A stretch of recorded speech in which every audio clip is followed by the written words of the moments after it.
En la actualidad, los algoritmos tienen un rol determinante en nuestras elecciones, en lo que consumimos y lo que hacemos. Analizan datos para predecir nuestro comportamiento y toma de decisiones. Pero ¿sabemos cómo funcionan? ¿Qué pasa con sus sesgos? ¿Cómo afectan nuestra privacidad? Esto es CTS Lab Podcast, Transformación Digital, una iniciativa del Laboratorio de Ciencia, Tecnología y Sociedad. Temporada 1, Vigilando Algoritmos.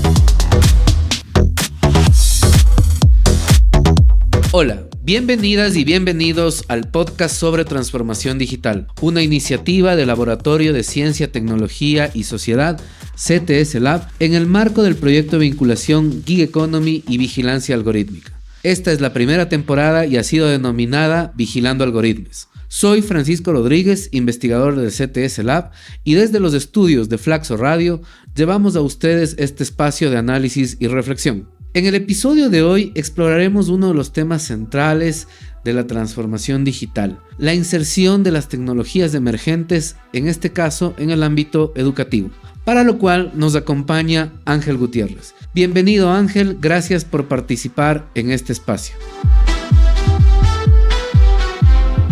Muchas gracias, estimado Francisco, por invitarme. Para mí es un placer estar con ustedes.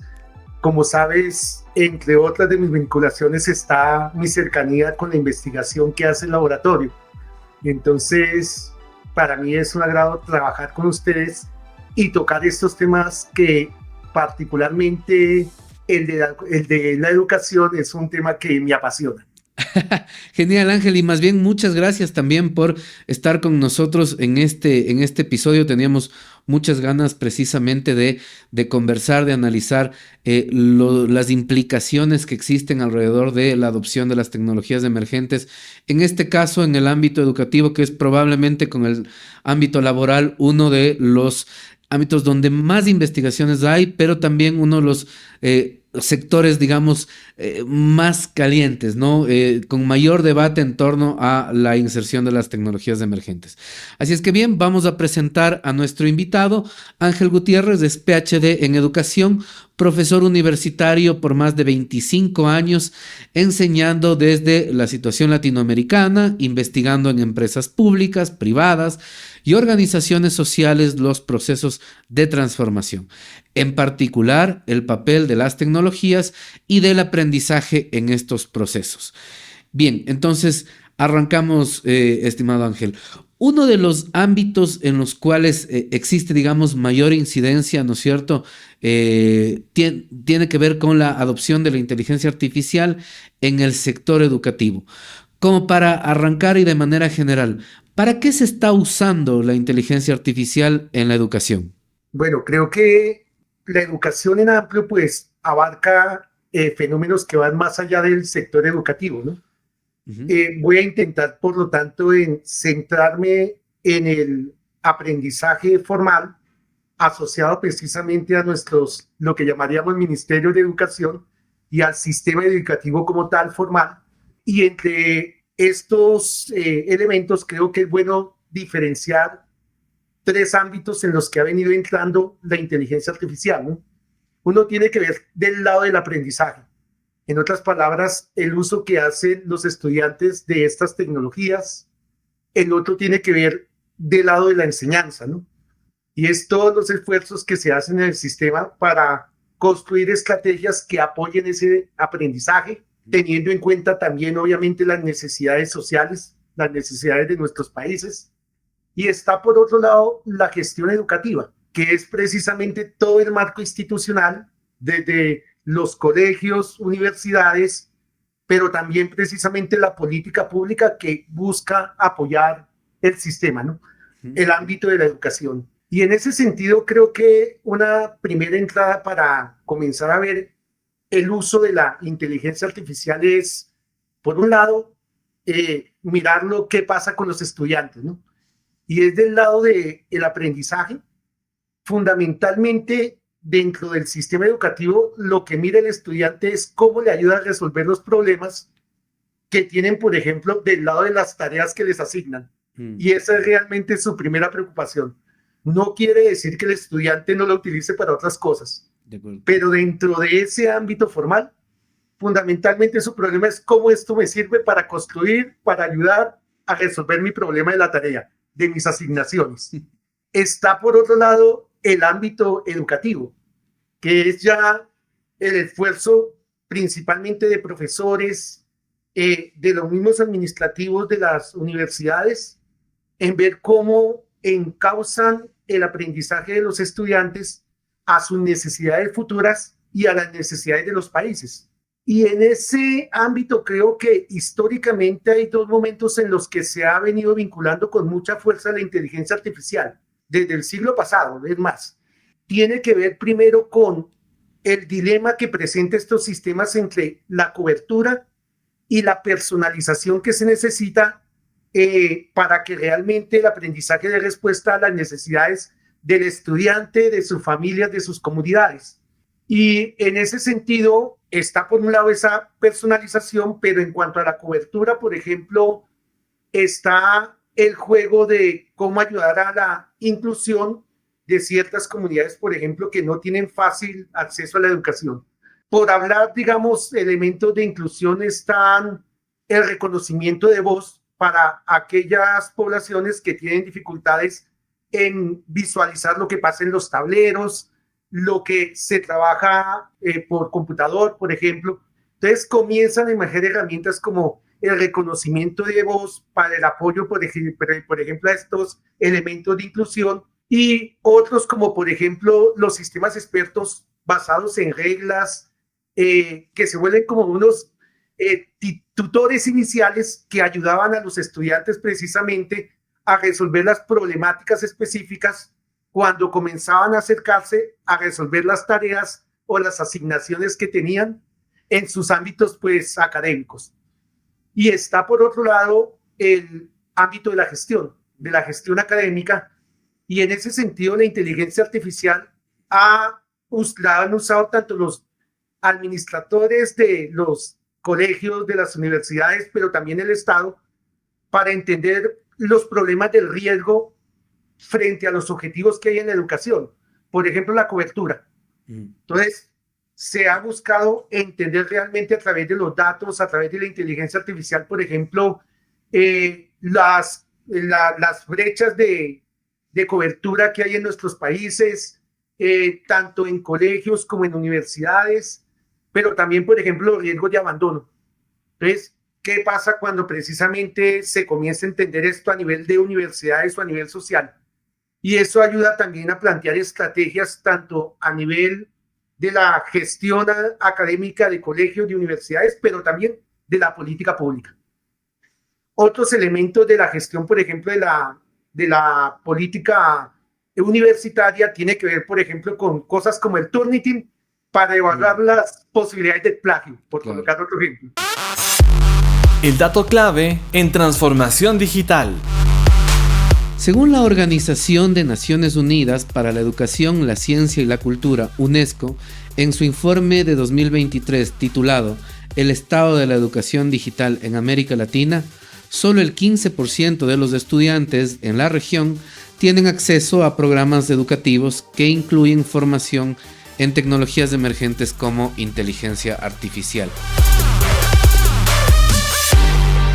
Me parece súper interesante la desagregación que has hecho, porque efectivamente la IA en el sector educativo no solo tiene que ver, digamos, en este caso, con los estudiantes y los docentes, ¿no? Que es como la relación que usualmente se identifica a primera vista, sino efectivamente el rol que existe también de las instituciones y de la política pública en normar, en regular, en trazar la cancha donde efectivamente esa tecnología emergente se va a insertar. Y pensando en esto, digamos, en esto último, ¿cómo crees que está entonces transformando la inteligencia artificial los métodos de enseñanza y aprendizaje en las aulas? Sí, hay varios elementos. Por ejemplo, un buen ejemplo de el caso de los intereses de la gestión educativa por parte de las universidades, por parte de los colegios, pero también que los articulan a la política pública, son los documentos precisamente de la UNESCO. También están, por ejemplo, los de la OEI. Hay varios documentos que comienzan a problematizar realmente como ese segundo elemento que hablábamos, que era, bueno, la cobertura, la personalización y cómo realmente se puede encauzar el proceso de enseñanza y aprendizaje hacia los intereses nacionales, hacia los intereses, por ejemplo, productivos. Y emerge una primera mirada que es interesante dar cuenta, que es precisamente el asunto de las brechas, ¿sí? Y esas brechas en términos de las capacidades y de las habilidades que tienen los ciudadanos para lograr precisamente incorporarse a el ámbito social a partir, por ejemplo, de las necesidades laborales. Ahí hay varias miradas que podemos tomar. Yo creo que una mirada de la brecha, que es la que primero se forja, es un poco lo que llamaríamos una mirada de la política de arriba hacia abajo, ¿no? Top down. Top down, así es. Y tiene que ver con esas preocupaciones que ha permitido entenderse cada vez con mayor claridad de la inteligencia artificial frente a esas brechas que puede haber entre las capacidades y habilidades que se desarrollan en el sistema educativo frente a esas necesidades de país. Tal vez hay una mirada que podría ser primero, y es pararnos del lado de la tecnología, en una suerte de determinismo tecnológico, llamémoslo así, ¿no? Okay. Y en ese sentido sería la mirada donde la inteligencia artificial se entiende como el motor, por ejemplo, de la innovación, del empleo, ¿sí? Y en ese sentido, lo que estaría mirando esa interpretación es dar cuenta de esas desigualdades en el desarrollo de las capacidades y de las habilidades que finalmente van a profundizar, por ejemplo, disparidades económicas. En ese sentido, por ejemplo, la brecha se daría frente a la tecnología. Si se ganan esas capacidades para aprovechar estas tecnologías, está la idea clásica de qué hacer con las posibilidades de cerrar la brecha, ¿no? Desarrollando esas capacidades. Y la otra, que si no se desarrollan, pues la brecha se profundiza. Correcto. Claramente está esa problemática, ¿no? Pero a la luz de la brecha de capacidades y habilidades, pues al mirarlo desde del lado de la tecnología como el motor de estos desarrollos, pues sería imposible darlos si no se enfatiza en las brechas existentes de infraestructura. Correcto. Y en ese sentido, tanto el problema de la infraestructura, de las políticas públicas para desarrollar infraestructura, para desarrollar esas capacidades, estarían en el centro de lo que se podría entender una educación de calidad. Claro, no es la única mirada, pero es muy interesante porque pone el énfasis de qué hacer estratégicamente con la educación frente a estos intereses nacionales, frente a lo que podemos entender como el dilema del desarrollo. ¿Y en qué sentido? Tal vez Aldo Ferrer en Latinoamérica lo mostraba ya a principios de este siglo y lo planteaba en estos términos. Decía, vean, realmente hay ciertos elementos ligados al desarrollo. El primero lo podríamos llamar que son precisamente unos factores tangibles que están detrás del poder para el desarrollo de nuestras sociedades, ¿no? Entre ellos estaba precisamente el capital mismo, estaba por otro lado la tecnología, ¿sí? Estaba por otro lado también las personas, ¿sí? Los elementos tangibles con los que cuenta una sociedad. Pero evidentemente hay otros elementos intangibles que tocan gran parte, la mayoría de la parte del capital. Se mueve también aquí en lo intangible, ¿no? No solo el recurso natural, que está también en lo tangible, pero quiero hacer énfasis en los elementos intangibles y tienen que ver precisamente con el conocimiento que también se articula al manejo de la tecnología. Y la propuesta aquí es sencilla y es, si no se resuelve de manera adecuada el conocimiento para que apoye a lo tangible, pues simplemente las sociedades se disuelven en el desarrollo, en el subdesarrollo, o sea, no pueden resolver el dilema del desarrollo. Entonces, esa mirada es muy pertinente para dar cuenta de estos temas. ¿Sabías que De acuerdo con la Organización de Naciones Unidas para la Educación, la Ciencia y la Cultura, UNESCO, se requiere un enfoque de inteligencia artificial centrado en el ser humano. Esto implica que la IA apoye en las soluciones a desigualdades presentes como el acceso al conocimiento, la investigación y la diversidad de expresiones culturales, evitar que la inteligencia artificial profundice las desigualdades y la brecha tecnológica en el ámbito educativo. Justamente quedándonos con esto último, que lo has desarrollado de muy buena manera y que nos da una mirada amplia de cómo efectivamente influyen las brechas y las desigualdades, ¿no es cierto?, en términos de acceso. ¿Cuáles crees que son en este punto, digamos, los desafíos, sobre todo éticos, digamos, y de privacidad que plantea el uso de la inteligencia artificial en la educación? Yo creo que hay un elemento fundamental y es cómo dar cuenta precisamente desde la persona, desde su personalización, de estas problemáticas sociales. Y ahí viene precisamente otros elementos de la mirada también cercana a la UNESCO, cercana a la ONU, cercana a la OEA en términos de política pública, que buscaría también precisamente el desarrollo de capacidades críticas frente a estas tecnologías. Hay elementos que se han venido probando y que se movilizan precisamente desde la política pública, pero que llegan precisamente a las estrategias de enseñanza y aprendizaje. Por ejemplo, está el asunto de los dilemas éticos. Y los dilemas éticos es precisamente qué pasa con las entradas de estas tecnologías frente a la problematización que en muchas cosas, que muchas veces se vuelven a traer, problemáticas viejas que se vuelven a traer en el momento en que entran estas tecnologías. Ejemplos de problematización que pueden ser interesantes frente a estas tecnologías es el desarrollo del auto autónomo, por colocar un ejemplo. Entra una problemática interesante y es que mientras que el auto, fundamentalmente cuando es manejado por la persona es responsable, viene la problemática de un auto autónomo. Finalmente, si hay accidentes que los va a ver, ¿quién es el responsable? Si finalmente están inscritas las prácticas dentro del artefacto. Y viene una problemática y es el dilema de cómo entender la estructura, por ejemplo, ética que se está desarrollando en una nación, en un país, frente a lo que se vuelve a hablar, a lo que se vuelve a abrir, ¿no? Y es el dilema del auto frente a las consideraciones precisamente de, por ejemplo, en este caso de qué hacer frente a los riesgos que se presentan. Correcto. Pero no es el único. Hay otros que atañen directamente, por ejemplo, a las universidades.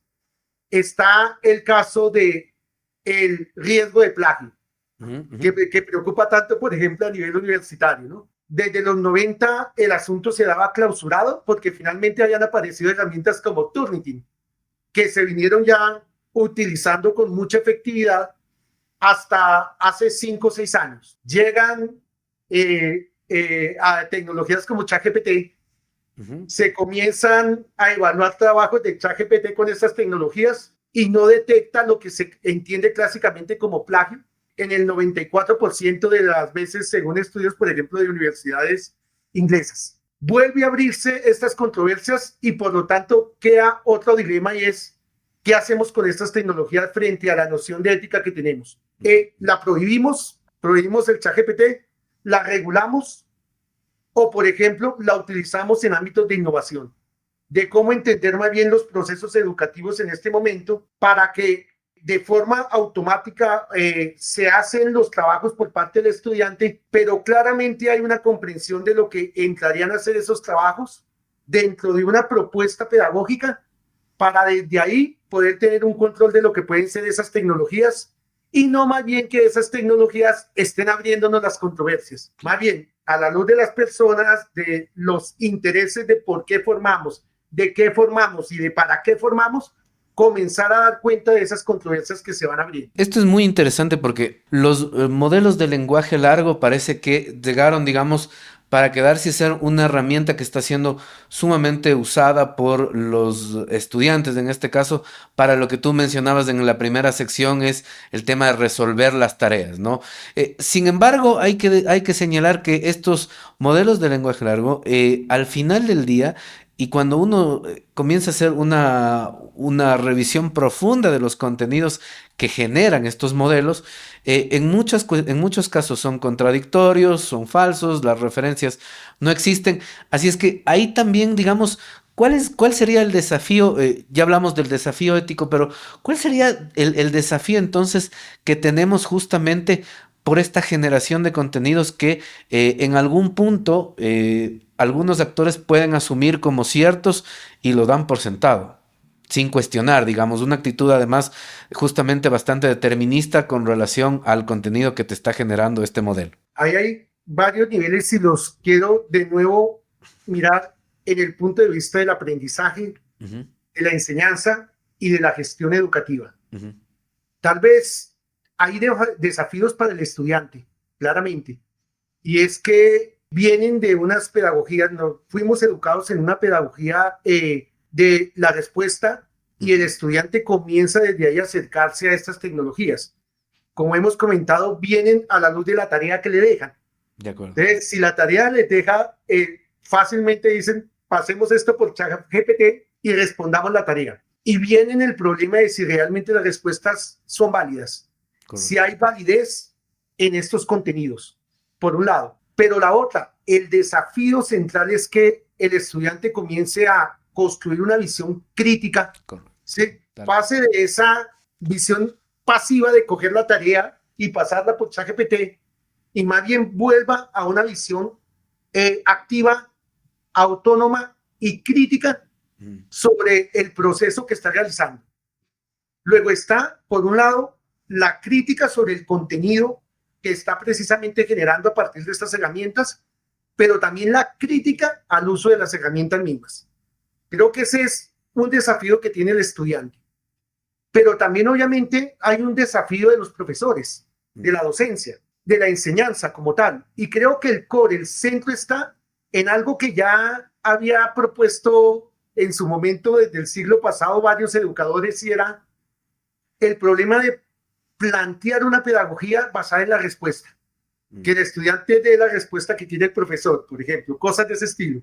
De acuerdo. Y es comenzar a construir todo un ámbito educativo con estrategias donde realmente el asunto no sea una pedagogía de la respuesta, sino de la pregunta. Que el estudiante realmente pueda críticamente, con su mirada muy crítica, construir preguntas y a través de las preguntas encauzar las innovaciones que quiere producir. Encauzar las innovaciones a la luz de sus intereses, de sus problemas de investigación concretos. Entonces, detrás de pensar una pedagogía de la pregunta, implica, por tanto, que el estudiante ya haya generado esa autonomía, haya salido del paraíso que le ofrece la tarea construida con ChatGPT y la problematice, que mire realmente que el proceso de entender, el proceso de construir conocimiento es un trabajo, y un trabajo arduo que lo lleva precisamente a una necesidad crítica. Y está obviamente el problema para las instituciones educativas, ¿no? Que tiene que ver también obviamente con seguir apoyando estas nuevas formas pedagógicas que comiencen a apoyar la formación de los estudiantes, que comiencen a adecuar los currículos que comienzan a quedar obsoletos y principalmente, para mi gusto, pensar en esas estrategias didácticas. De tal forma que la mirada estratégica de la enseñanza, del aprendizaje, a la luz de la IA, sea articulada a la validez del conocimiento. Hay esfuerzos que históricamente se han hecho. Por ejemplo, casi que tendríamos un estudiante investigador. Eso que se esperaba antes a los finales de la formación, comenzaría desde el comienzo. Y hay pruebas que ya se han venido haciendo en Latinoamérica para mantener la validez de ese conocimiento, permitiendo el desarrollo de conocimiento experto autónomo. Por ejemplo, estaba la red Renata, que era en toda Latinoamérica para proteger la investigación y asegurar el conocimiento experto. Bien. A partir de la validez. Entonces, hay estrategias que ya se han hecho. Por otro lado, claro, vamos a volver a retomar enfoques, estrategias pedagógicas como, por ejemplo, ya existentes, el aula invertida, por ejemplo, donde el estudiante tiene más bien por fuera a los expertos, tiene ChatGPT pero validando su conocimiento, tiene Deep Learning pero validando su conocimiento, porque está apoyado por una red que valida ese conocimiento, y desde ahí lo que puede llegar es aprovechar la experticia de los profesores para comenzar a resolver dudas y mirar ejemplos, ejemplificar lo humano más que lo que provee ya la mano. Entonces creo que hay muchos desafíos, tanto para el estudiante, para los docentes, como para las mismas institucionalidades y para la política pública.